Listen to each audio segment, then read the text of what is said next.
Good afternoon. I'm Bill Murray, and this is Greta Keene. We're psychotherapists with a practice in Brooklyn, New York.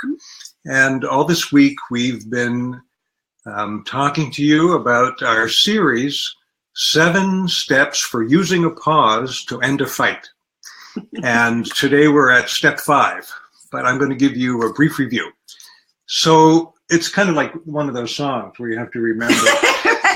Grandmother's grandmother's picnic basket. Yeah. So on the first day of Christmas, we talked about just noticing that you're activated, right? When you're in a fight, your energy comes up, and it can be anger or fear or all kinds of emotions, but they're instinctual responses to threat. That's one way to think of them. It sends you into your amygdala.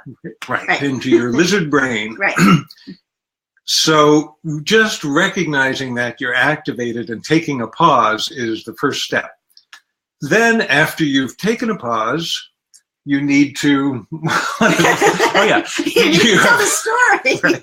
There's a story raging in your head that's all about why you're so upset. Right. So write it down. That's important information. Mm-hmm. The next step is to think back. Remember, this is like thinking like a Martian, observing the events, thinking back over what happened during the activation and describing it without any judgment or assigning any meaning to the actions, to the words, to the gestures, to the tone of voice. You're just describing. Right. Sort of you're in your detective mode where you're not presupposing that you know who killed the person that's lying dead on the floor. Right. Right. You're just collecting clues and writing it down without interpretation. Right. And then we put the two together yesterday, talking about identifying pain points, where those peaks in activation and pain, where did they come during the events? And that's going to give you a clue that we're going to use today when we talk about looking for associations to your pain points. And that's step number 5. Right, because we understand that, getting activated, that it's painful. And that's what, sometimes it feels life and death, but even if it's not life and death feeling, it's still painful. Mm-hmm. And so being able to identify what actually is going on, what is creating that pain. And one thing we know is that present pain usually has connections to past pain. Mm-hmm. So we're going to ask you to be courageous, cowardly lion heart, going towards the wicked witch, and being able to sort of think, okay, what are those past pains that are connected to this present pain? And one of the things we want is to have you think that you're going to go into it not reliving it, not getting re-triggered, and now you're in this present activation, and wham, now all of a sudden you're dialed up level 10 in a past activation. So instead, what we want you to do is go back into those past pains, but we want you to do it as if you're watching a movie, sort of keeping your mindfulness attitude, keeping your observing self sort of still in the present. You're examining it. You're looking for those things that connect, but you're not wanting to activate the old pain full blown, because that won't be useful either. Right. So how do you do that? Well, we have some suggestions for that. So the important things, once you've identified a specific pain point and you're trying to look for associations to it, with regard to that pain point in the story, what's the belief about yourself? Mm-hmm. What are the emotions that are connected to that belief and to that pain point? Was it anger, fear, shame, something else?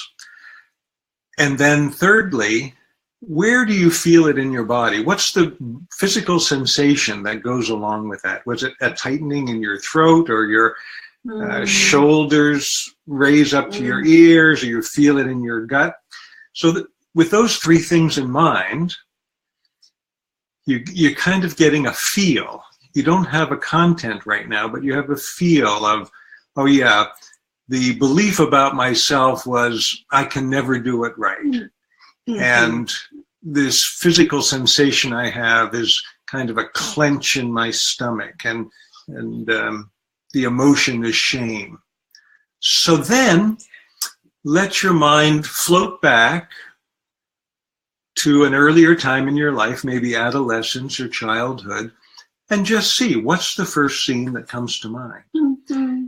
And if it's the time in third grade where the teacher called you up in front of the class and asked the class, you know, what was it that Billy did that was so bad? And the class all chimes in to shame you together. Then that you're probably onto something. Yes. And as Greta was saying, it's not about going back into that and getting all triggered again by that experience, but to bring compassion and insight into it. Mm-hmm. Right. And being able to know that kind of what is it that actually sort of sets you there. And sometimes it's a gesture or a word, mm-hmm. you know, I mean, someone might not even recognize that they're eye rolling, but that eye rolling might have been something that just really means, oh, I'm being dismissed. I'm being seen with sort of disgust and disdain, and can sort of lead you there. So mm-hmm. being able to explain that, say this is the moment, is really helpful. And you know, self-compassion is one of the hardest things to do. It's something we find over and over again, that people can say, oh, I can be compassionate to other people, but when they start thinking about giving themselves compassion, it's very difficult. And they say, oh, I don't want to let myself off the hook, you know. So what do you mean by compassion? Oh, well, compassion is sort of a loving, non-judgmental witness who, I often think of it as, you know, sort of your wise self saying, oh, yes, I really see what happened, and I love you, and I'm with you, and I understand. And it's kind of being able to sort of open-hearted, not blaming or shaming or going into the story, just being with another person, but also being with yourself, learning how to kind of comfort yourself and say, oh, this was really hard. I need some love. I'm gonna get out of judging myself and blaming myself and shaming myself and telling me all the ways that I should have done it some way else. I'm gonna just give myself love and be with myself. It's a connection. It's a, you know, and some people can take it on a spiritual realm or just sort of feel it as sort of an energetic connection. And I think sometimes it's effective being back in that memory of the time to bring your current adult wise self alongside your younger self and give yourself a hug and talk as you would, knowing what you do now, to the younger you who was really devastated, hurt, upset.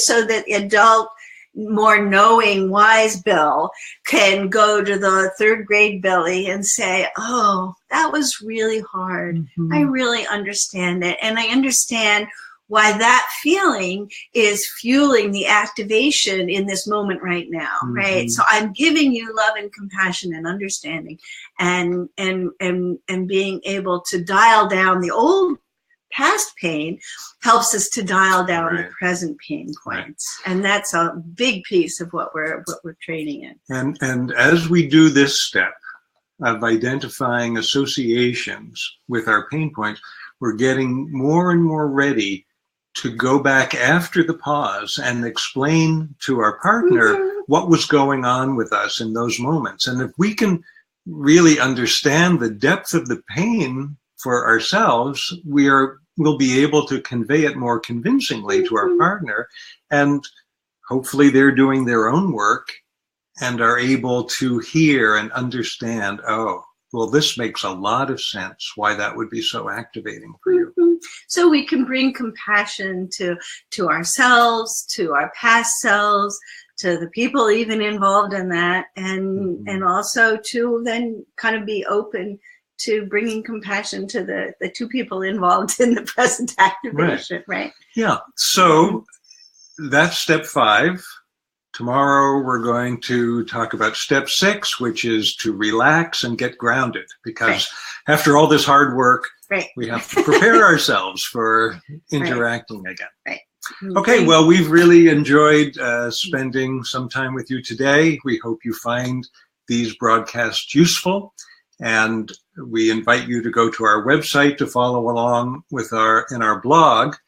And also, we want to remind you that we are going to be giving away a free bonus to you, which is all these 7 steps that we're talking about, with illustrations and fillable forms and descriptions and examples, so that you can actually use the form during an activation that you're involved in as a way to use that pause to end the fight and get what you really want out of the exchange. Yeah. Okay. So take care, and we'll see you tomorrow. Bye.